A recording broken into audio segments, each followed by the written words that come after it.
अस्सलाम वालेकुम एवरीवन। उम्मीद है कि आप सब लोग बिल्कुल खैरियत से होंगे। अंबर आपकी होस्ट, आपके पसंदीदा शो जान है तो जहान है। अच्छा डॉक्टर साहब, ये बताइएगा, हम साइकेट्री इमरजेंसी पे बात करते हैं जो इस साल की थीम भी है। बिल्कुल। तो जैसे हार्ट अटैक होता है तो हम स्ट्रोक होता है फौरन बिल्कुल हॉस्पिटल भागते हैं, बिल्कुल तो what is this emergency is about? Okay, so I give a background. Psychiatry में इमरजेंसी सिर्फ दो किस्म की होती हैं। एक, जब मरीज आके ये कहे कि मैं जीना नहीं चाहता, जीना नहीं चाहती, मैं खुदकुशी अपनी करना। जिंदगी को खत्म करना चाहती हूँ। Okay. This is a psychiatric emergency. Number two, मुझे इस इंसान से इतनी नफरत है कि मैं, मेरा बस नहीं चल रहा कि चूहे मारने की दवा उसकी चाय में मिला के पिला दूं उसे। ओके। ओके, ठीक है। And that too if you know कि ये सीरियसली कहा जा रहा है। ये चीज नोट करना बहुत जरूरी है कि सीरियसली कहा जा रहा है। तो बात यह है कि साइकाट्री ऐसी फील्ड है जिसमें हर किस्म के, हर लोगों की बातें, दिल की बातें हम दिल तक रखते हैं, हमारे तक रहता है। हर चीज कॉन्फिडेंशियल है, दूसरों को हम नहीं बताते। लेकिन साइकाइट्रिक इमरजेंसी ऐसी है जिसमें हमें दूसरों को बताना पड़ता है कि ये मसला है। फॉर एग्जांपल, कोई पेशेंट ने मुझे फ़ोन करके कहा कि आप मैं खुदकुशी करना चाहती हूँ। अब मेरा काम ये होगा कि अगर वो बच्चा है तो मैं बच्चे के पेरेंट्स को फ़ोन करूँ। बच्चा मेरे लिए वो उस वक्त तक होगा जी 18 साल से के नीचे नीचे जो है वो बच्चा एडोलेसेंस की कैटेगरी में होते हैं। इसी तरह जो है वो आपको ये ख्याल रखना है कि कोई एक यंग लड़की, चाहे वो 20s में भी हो, वो कहे आपको कि I am so sick of this atmosphere, या ये कि ऑफिस की इतनी प्रॉब्लमैटिक है पॉलिटिक्स कि मैं तो मर जाना चाहती हूँ। Take it seriously. आप इन लोगों को या तो खुद फ़ोन पे काउंसलिंग कर सकते हैं, या अमन फाउंडेशन की एक बहुत अच्छी हेल्पलाइन है, तो वो उस हेल्पलाइन पे जो है वो फ़ोन करके आप डिस्कस कर सकते हैं। देन उस पर फेसबुक पे एक बड़ा अच्छा पेज बना हुआ है, उसका नाम है साइक हेल्प, PSYCHELP। मैं ओके। रिपीट करूंगा, PSYCHELP। ठीक है। ये फेसबुक का पेज है, यहाँ आप लिखें। ये लोग आपको दवा नहीं बताएंगे, लेकिन ये लोग आपको हेल्प थेरेपी आउट जरूर हेल्प। करेंगे। ठीक है। और इस तरह हाँ, एक और भी जगह है। आई एम सॉरी, दिमाग से ठीक है, निकल गई याद बात। आपको आएगा बता दीजिएगा आप।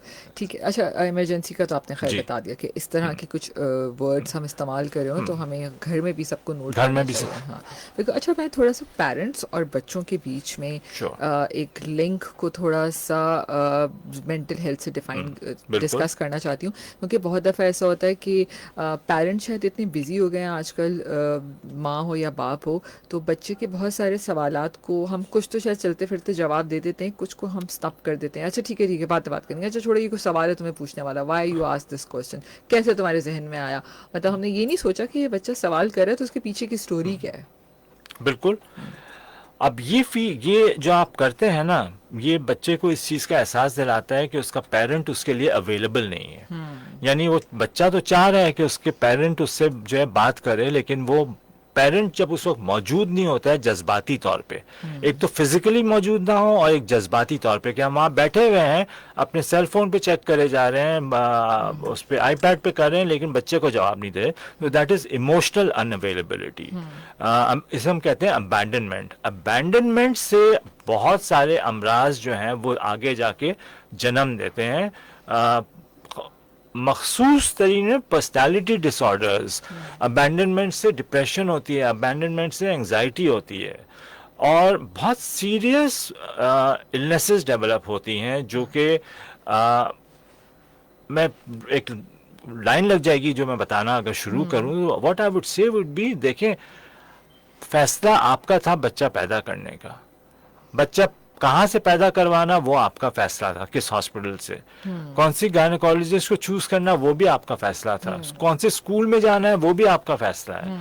तो आपका फैसला ये नहीं कि उसकी परवरिश किस तरह की जाए, उसको ब्रॉटअप किस तरह किया जाए, ये तो आपका सबसे इंपॉर्टेंट फैसला होना चाहिए कि क्या हम इस पोजीशन में हैं कि हम परवरिश कर सकते हैं। You know, there was a time जो कहते थे कि हस्बैंड एंड वाइफ के बीच में प्रॉब्लम चल रही है, शादी करा, बच्चा पैदा कर लो, सब ठीक हो जाएगा। क्या? यकीन जाने, जो आज सड़क पे जो मोटरसाइकिल की रैलियां जो निकल रही होती है ना, ये वो बच्चे हैं।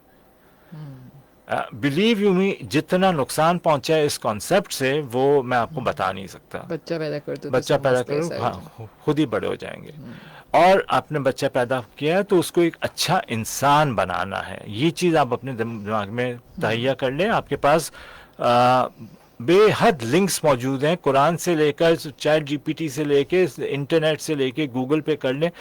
जो चीज़ आपको नहीं आती है आपके पास लिंक्स मौजूद हैं, उससे पढ़ के बच्चे को बताएं, लेकिन बच्चे को अकेला जवाब दिए बगैर मत छोड़ दें। फिर वो जवाब कहीं और से सुनेगा कहीं और और से वो गलत सुनेगा, है या सही है कहीं ये और हमें से नहीं सुनेगा, कहीं और से अट्रैक्ट हो सकता है, वो इंसान सेफ है कि नहीं है।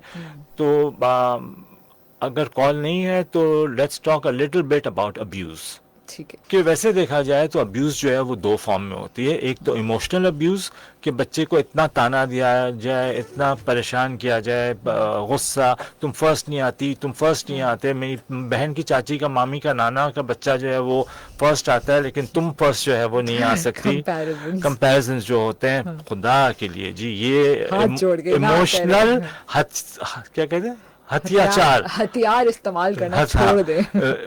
बच्चे पूरी जिंदगी ये चीज लेके अपने साथ घूमते हैं। आते हैं हम सेक्सुअल अब्यूज पे, जो कि एक ऐसा टॉपिक है जिसके माँ सुने तो माँ ये कहती है चुप कर जाओ, और वो बात को कालीन के अंदर डाल देती है। बाप सुने तो कहती है प्रॉब्लम तुम में होगा, तुमने उसको कुछ वर्गलाया होगा। आप कैसी बात कर रहे हैं? आपको, आप जानेंगे अंबर के सबसे कॉमन मैंने अब्यूजर्स किनको देखे हैं? फर्स्ट डिग्री रिलेटिव्स, बड़ा भाई, बड़ा चचा, ताया, मामू,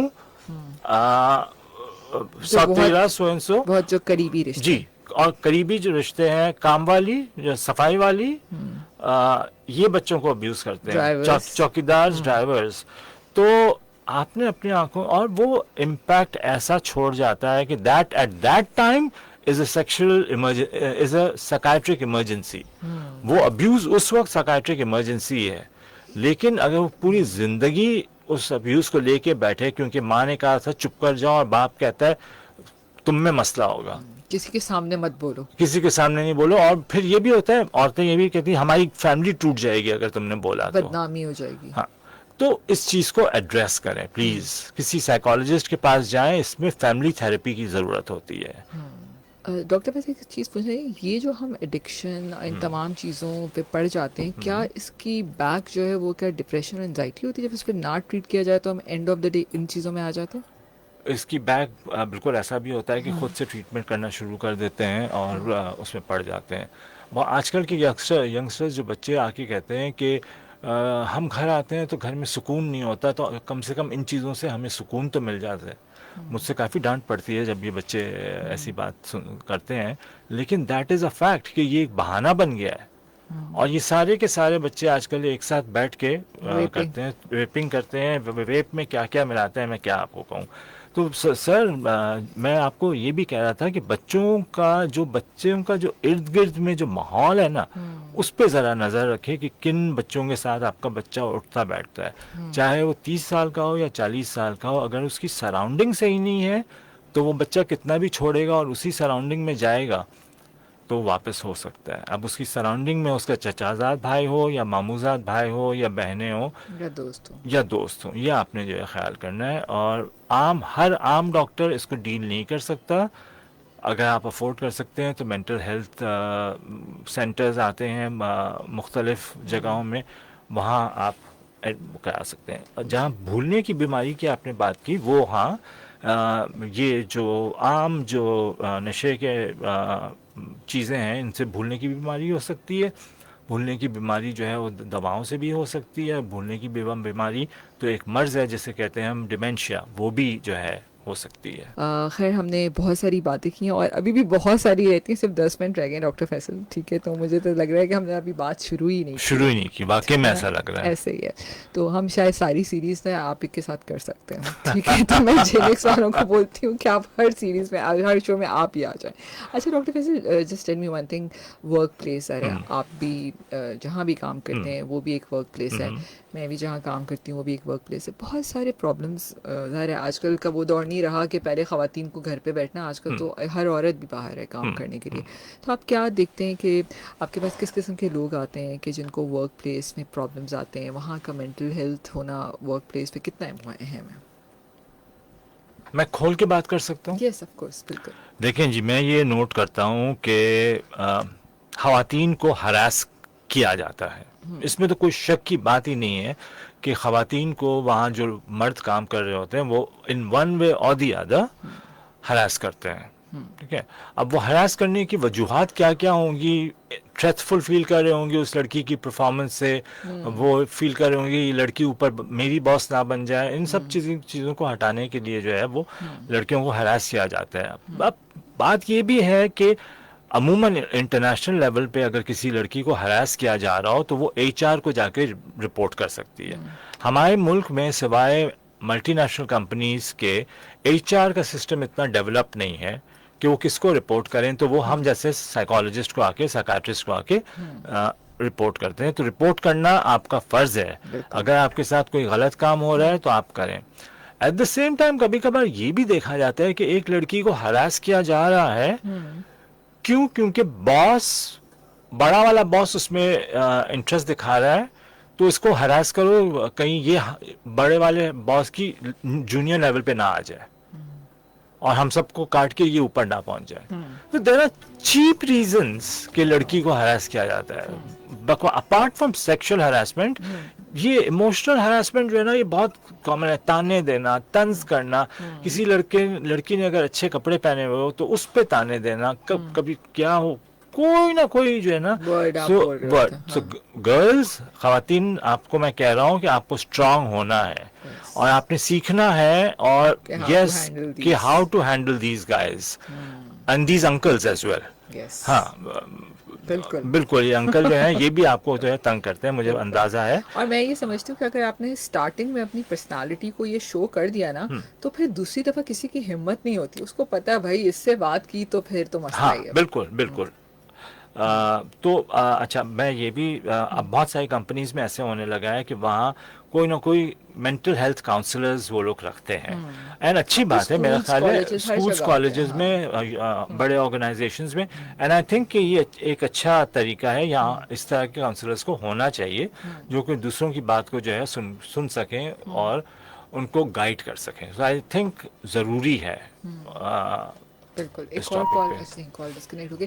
अच्छा, इधर फेसबुक पे एक सवाल आया हुआ डॉक्टर फैसल। इनका कहना है कि अगर डिप्रेशन की वजह से कोई मतलब कोई वॉक करना हो, एक्सरसाइज ही वो, क्या इससे भी डिप्रेशन कम होता है? और अगर कोई वॉक एक्सरसाइज ना कर सके तो क्या फिर ट्रीटमेंट लेना पड़ता है? क्या एक्सरसाइज वॉक नहीं, exercise comes as a part of the treatment. Exercise is not के पहले से। हाँ, तो आप पहले दवा लें या साइकोथेरेपी करवाएं या दोनों करवाएं, उसके बाद लाइफस्टाइल मैनेजमेंट जो मैंने कहा था ना, उसमें वॉक आ जाती है। लेकिन सिर्फ वॉक से डिप्रेशन ठीक नहीं हो जाएगा। बिल्कुल। डॉक्टर फैसल, मैं चाहूँगी कि आखिर में बहुत सारे लोग होंगे शायद, एक ज़िंदगी की भाग दौड़ लगी हुई, हर किसी को अपनी रिस्पॉन्सिबिलिटीज़ निभानी है, चाहे वो बच्चा हो उसको पढ़ना है, घर में हाउस वाइफ को काम करना है, बाहर जो लोग काम करें उनको घर को फाइनेंशियल सपोर्ट करना है, ओवरऑल इन्वायरमेंट को पॉजिटिव भी रखना है। तो कुछ टिप्स देना चाहें कि हर दिन उठकर, सुबह उठकर मैं क्या ऐसा करूं कि थोड़ा सा खुश फील करूं, सब कुछ।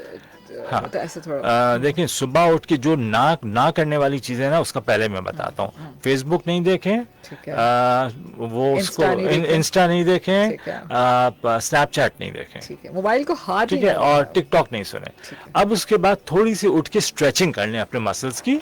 जो लोग नमाज पढ़ते हैं, मैं कहूँगा माशाल्लाह, दूसरों को भी तलकीन करें नमाज पढ़ने की। कोई चीज जो कहीं हुआ करती थी जिसे हम कहते थे हॉबीज, कि हमारी हॉबीज यानी ऐसा मशगला जिससे हम खुश रहे, जिससे हमारी दिल को खुशी मिले, हॉबीज परस्यू करें। कोई ना कोई हॉबीज। उस जमाने में, पहले मैं 40-50 साल पहले की बात कर रहा हूँ, लोग जो है वो चेस खेला करते थे, लोग जो है वो बोर्ड गेम्स खेला करते थे, खवातीन जो है वो घर की चीजें करती थी, फोन पे एक दूसरे से खैरियत पता करते थे। अब वो फोन जो है वो व्हाट्सएप में चेंज हो गया है, सही वो भी बात। एक वॉइस नोट भेज के जान छुड़ा लो। जान छुड़ा। तो वॉइस टू वॉइस कम्युनिकेशन करें, अपनी खैरियत face to face. Face to face communicate करें। और अगर कोई बात अच्छी नहीं लगी उसका फौरन जवाब नहीं दें, कानों से सुने, दिमाग से उसको प्रोसेस करें कि मैंने ऐसा जवाब देना है कि बुरा ना लगे, और अगर मुझे बुरा लगा है तो मुझे समझा के उन्हें समझाना है कि ये बात मुझे बुरी लगी है। बदतमीजी ना कर दें, बदतमीजी ना फौरन। कर दें, फौरन से जवाब ना दे दें। सही बात। एंड खुश रहें। खुशी आपको ढूंढनी पड़ेगी, खुशी दरख्तों पे नहीं मिलती। सही बात। आपको खुशी ढूंढनी पड़ेगी किस तरह? हॉबीज को परस्यू करके। Yes. So pursue some hobby, pursue some, give time to your wife and tell your wife कि चलो हम दोनों बाहर पान खाने जाते हैं, चाट खाने जाते हैं, चाय पीने चलते हैं, चाय वाले के पास चल के बैठ जाते हैं, नानी दादी बच्चों को संभाल लेगी। सही बात। यस, कपल्स के लिए जरूरी है, you two should have me time and romantic time. So beautiful. Thank you so much, Dr. Faisal. You're इतनी सारी welcome. बातें, चंद मिनट है, I have to close also. Thank you so much जी। बस मैं आखिर में सिर्फ इतना ही कहूँगी कि ज़हनी सेहत हर इंसान का बुनियादी हक है, ठीक है। इसके बगैर ज़िंदगी का कोई रिश्ता जो है ना खूबसूरत आपको नहीं लगेगा। तो जेनेक्स फार्मा का भी बहुत शुक्रिया doctor Faisal, thank you so much for coming. और इंशाल्लाह Pleasure आने वाले is mine. शोज़ में मुख्तलिफ और टॉपिक्स पे भी बात करेंगे। अपना बहुत सा ख्याल रखिएगा। अल्लाह हाफिज़।